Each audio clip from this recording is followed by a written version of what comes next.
Assalomu alaykum, hurmatli tadqiqotchilar, hurmatli ilmiy izlanuvchilar. Quyidagi video qo'llanma hozirgi kunda PhD va DS demak ilmiy ishlari yuzasidan dissertatsiya ilmiy ishlarni yozayotgan tadqiqotchilar uchun. Bilamizki, 2026-yil sentyabrdan boshlab DS ilmiy izlanuvchilar uchun xalqaro jurnallarda Qubur va Quvki kvartali xalqaro jurnallarda kamida ikkita maqola chiqarish tavsiya etilgan va PhD ilmiy izlanuvchilar uchun 2027-yil 1-yanvardan boshlab bitta Qubur Quvki jurnallarda va tavsiya etilganki, mazkur xalqaro jurnallarda chop etgan maqolamiz har bir ilmiy izlanuvchini dissertatsiya ishi natijasi bo'lishi kerak.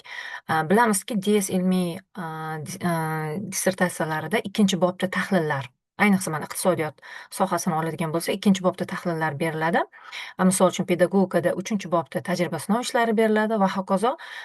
Bu video qo'llanmani ko'rayotgan doktorantlar o'z sohasiga va o'z ixtisosligiga doir dissertatsiyalardan xabardor va qaysi bo'limlarda tahlillar berilishini yaxshi bilishadi. DS ilmiy izlanuvchilarimiz uchun esa deylik iqtisodiyot sohasi bo'yicha, iqtisodiyot turli xil ixtisosliklari bo'yicha 3-bobda tahlillar beramiz ko'pincha. Va demoqchimanki, PhD ilmiy izlanuvchilar va DS ilmiy izlanuvchilar o'z tahlillarini 2 va 3-bobda va mos ravishda, demak, Scopus maqolasi, Scopus yoki Web of Science xalqaro ilmiy ma'lumotlar bazalarida indekslangan jurnallarga maqola tayyorlayotganimizda, albatta empirik tadqiqot natijalarimizni demak yoritib berishimiz kerak bo'ladi. Empirik tadqiqot natijalarimiz bu bizning tahlillarimiz PhD dissertatsiyasi uchun 2-bobda va DS dissertatsiyasi uchun 3-bobda yoritiladi. Bunda biz ikkita ish qilmasdan mana shu demak dissertatsiyamizni tahlillar qaysi dissertatsiyamizni shu 2-3-bobida qaysi bo'limida empirik tadqiqotni biz ilmiy rahbarlarimiz bilan yoki ilmiy konsultantlarimiz bilan demak maslahatlashib olgan bo'lsak, mana shu bo'lim uchun ham mana shu bo'lim uchun ham demak xalqaro ma'lumotlar bazalari Scopus yoki Web of Science indekslagan jurnal uchun mana shu bo'limdagi mavzu yuzasidan demak biror bir demak empirik tadqiqot natijasiga asoslangan maqolani shakllantirishimiz mumkin. Qaysiki yangi data to'plagan holda, yangi tahlillar amalga oshirgan holda va natijalarni olgan holda demak bergan tadqiqotimiz empirik tadqiqot sifatida umumiy aytiladi. Shunda hozir man o'z tajribam bilan ulashmoqchiman. Demak, bu yil bahorda, adashmasam bahorda demak o'z dissertatsiyam ishi doirasida so'rovnoma tadqiqoti o'tkazgan edim va uni ilmiy maqola ko'rinishida shakllantirdim. Jurnalga yubordim. Biror kamchiliklarni ko'rsatib qaytarishdi. U kamchiliklarni to'g'rilab yana yuborish arafasidaman va hokazo. Bu yerda hozir man demak o'z ishim doirasida ko'rsatib bermoqchimanki, birinchi bo'lim uchun dissertatsiyani ichidagi bo'lim uchun demak empirik tadqiqot natijalarini yoritmasdan demak xalqaro jurnal uchun IMRAD formatida, ya'ni o'sha xalqaro jurnallar tomonidan qabul qilinadigan xalqaro format strukturasiga ko'ra maqolani shakllantirib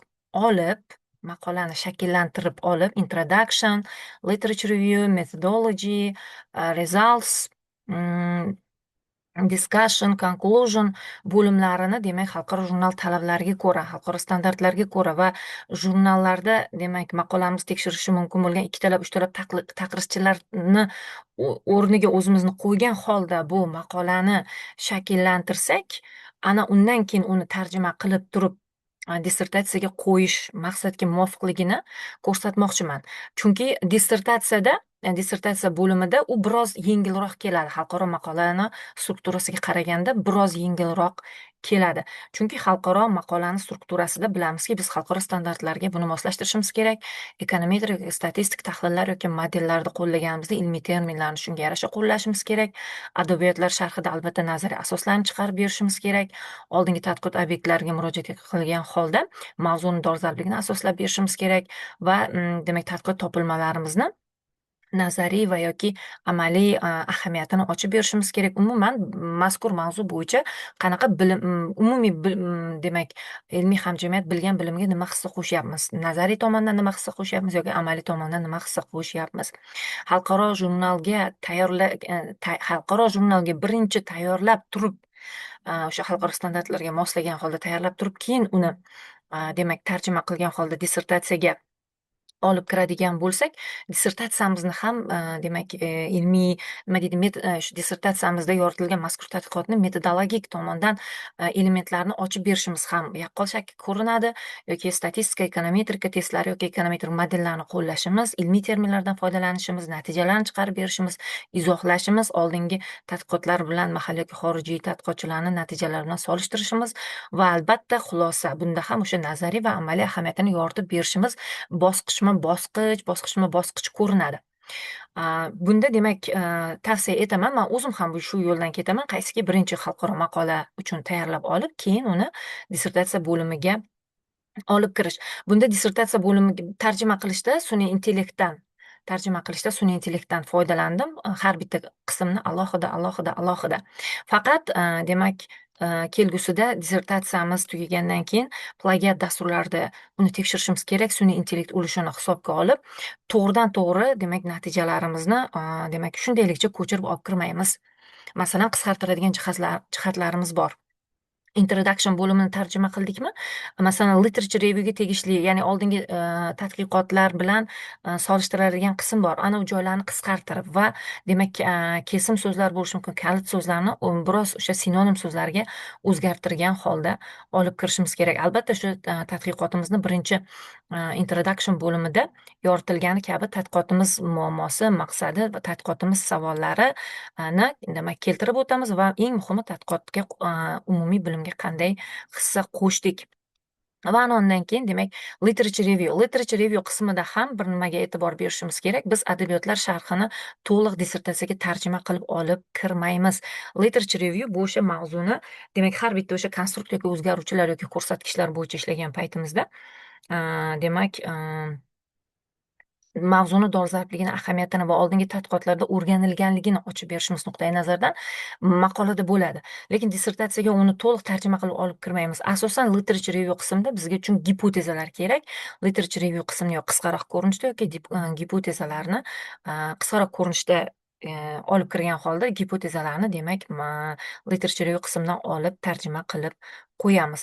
Va undan keyin metodologiya qism. Bu eng o'sha ham jurnal tahrirchilari, ham dissertatsiya tahrirchilari tomonidan e'tibor beriladigan jihat metodologiya qism. Qaysi tadqiqot yondashuvi dizayni, qaysi namuna usuli bilan ishladik, demak, yoki qaysi o'zgaruvchilar yoki qaysi konstruktlar bo'yicha ishladik, qaysi instrument orqali, tadqiqot modelimiz necha xil o'zgaruvchidan iborat, model spesifikatsiyasi, bunda o'sha ekonometrik tenglamalar nazarda tutilyapti. Demak, ular orasida masalan agar moderatsiya tahlili, mediatsiya tahlillari bo'lishi mumkin va hokazo. Etik masalalar, AI deklaratsiyalarini kiritmaymiz, chunki u jurnal talabiga ko'ra. Qolgan jihatlarni o'zbek tiliga o'girgan holda va o'girganda ham to'g'ridan-to'g'ri dissertatsiyani talabiga mos tushmaydi-da. Ba'zi bir so'zlarni o'zgartirib, masalan, uzun yozilgan so'zlarni qisqartirib va tushunarli ohangda tayyorlashimiz kerak bo'ladi. Albatta, ingliz tilidagi terminni yozsak yana ham, demak, bu dissertatsiyani ko'ruvchilar, tahrirchilar uchun, o'quvchilar uchun ham ancha osonroq bo'ladi. Albatta, o'sha demak, ilmiy terminlarni ingliz tilida yonida qo'llab ketsak, bu maqsadga muvofiq. Demak, metodologiya qismini shundayligicha, umuman har bir qismni ham shundayligicha tarjima qilib olib kirmaymiz. Albatta, uni biroz so'zlardagi sinonimlarni o'zgartirgan holda va tushunarli tilda. Chunki ingliz tilida yozilgandan o'zbek tiliga tarjima qilganda ba'zi bir so'zlar, gaplar tushunarsiz, mantiqan bog'liqlik bo'lmay qoladi. Ana shu joylarda mantiqan bog'liqlikni ta'minlab ketishimiz kerak. Bu tadqiqot modeli hozircha ingliz tilida borini qo'ydim. Keyinchalik, demak, qaytadan buni o'zbek tilida tayyorlab, o'zbekchasini joylashtiraman. Ana undan keyin model spesifikatsiyasi, ya'ni qaysi tenglamalardan foydalanamiz. Albatta, bu regressiya tahlillaridan keyin chiqadi. Demak, bu tadqiqotimizda qaysi tahlillarni ko'rib chiqamiz, bu ham metodologiya qismida bor maqolamizda. Shuning uchun tarjima qilib olib kirganda ham faqat buni moslashtiramiz. Yana qayta tarjimasida, dissertatsiyaga mos bo'lgan tarjimasida. Va albatta jadval raqamlariga e'tibor beramiz va rasm raqamlariga. U to'g'ridan-to'g'ri maqolada bo'lgani kabi bo'lmaydi, dissertatsiyadan kelayotgan navbat bo'yicha bo'ladi.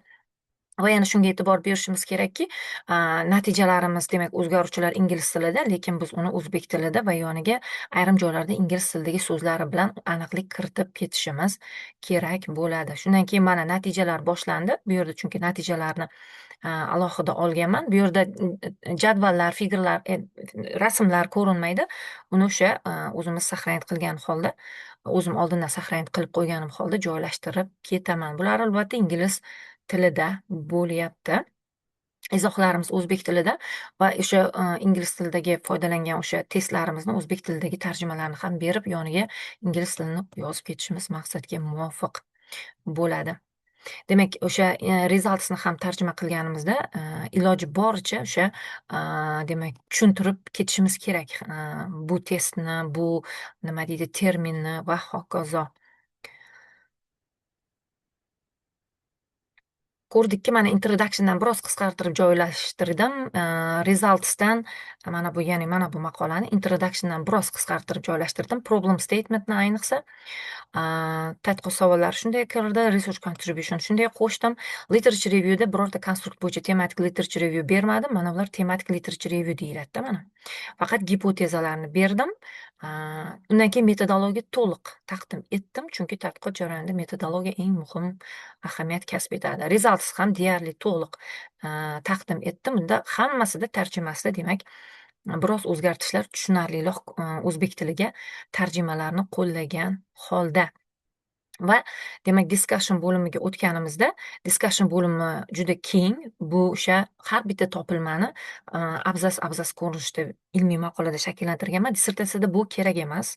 Dissertatsiyada bu kerak emas. Mana har bitta topilmani 1-3, 2-3, 4 va oldingi tadqiqot natijalari bilan bog'laganman. Bu yerda eng muhimi research contribution demak taqdim etganman va conclusionda mana bu qism va o'sha demak mazkur tadqiqotni nazariy ahamiyati va amaliy ahamiyatini tarjima qilib va tushunarli tilda kiritganman dissertatsiyaga. Limitations, future research directionslarni dissertatsiyaga kiritilmaydi. Va bu yerda mana natijalar, undan so'ng natijalardan so'ng hammasi o'zbek tilida va dissertatsiya tilida. Natijalardan so'ng demak discussion qismni mana shu joylardan boshlanadi. Discussion qismni elementlari va mana bu joyda amaliy ahamiyat, nazariy ahamiyat yuqorida xulosa qismni elementlari bilan bo'lim tugayapti. Bo'lim mana shu ko'rinishda. Faqat mana bo'limni man kecha boshlagan bo'lsam, mana bugun tugatdim. Lekin endi maqolaga ancha vaqt ketadi. Tadqiqot jarayoni plus maqolaga ancha vaqt ketadi. Mana shu joydan mana bu joydan mana demak bo'lim nomim raqamli moliyaviy xizmatlardan foydalanish samaradorligi va ijtimoiy ta'sirini aniqlovchi omillarni so'rovnoma ma'lumotlari asosida ekonometrik baholash. To'liq o'sha demak so'rovnoma tadqiqotim natijasini qisqartirgan holda va dissertatsiya tilida va eng kerakli jihatlari bilan bo'lim mana tayyor bo'ldi. 2 kunda tayyor bo'ldi. Albatta, tadqiqot jarayoni va maqolaga ko'p vaqt ketgan.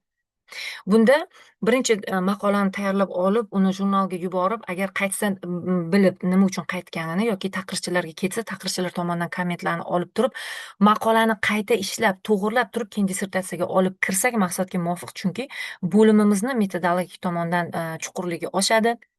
Demak, ilmiy yangiliklarimiz yoki o'sha topilmalarimizni ilmiy va nazariy ahamiyatini yaxshiroq ochib bergan bo'lamiz. Maqolani bitirib, uni tarjima qilib, dissertatsiyaga olib kirishni maslahat bermayman. Maqolani yuboraylik jurnalga.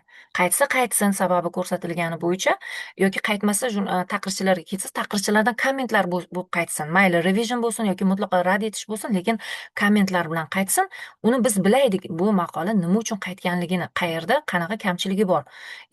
Va hozirda mana bundan bir necha kun oldin demak bu maqolani kamchiliklari bo'yicha ishlab, yana kamchiliklari chiqdi, ular ustida ishlab, ana o'shani tarjima qilib hozir dissertatsiyaga olib kirdim. Demak, hurmatli tadqiqotchilar, sizlarga yetkazmoqchi bo'lgan ma'lumotlarim shundan iborat ediki, demak, dissertatsiyamizni o'sha, tahlillar bobiga tegishli bo'lgan bo'lim yuzasidan tadqiqotimizni birinchi Scopus yoki WOS talabi doirasida maqola ko'rinishida shakllantirib olib, uni jurnalga yuborib, kamchiliklarni bilib, uni qayta to'g'rilab, ana undan keyin uni tarjima qilib dissertatsiyam bo'limiga olib kirsak va qisqartirgan holda, demak, literature review, discussion bo'limlari asosan qisqaradi va dissertatsiya tilida tushunarli ayrim, demak, terminlarni tushunarli holda tarjima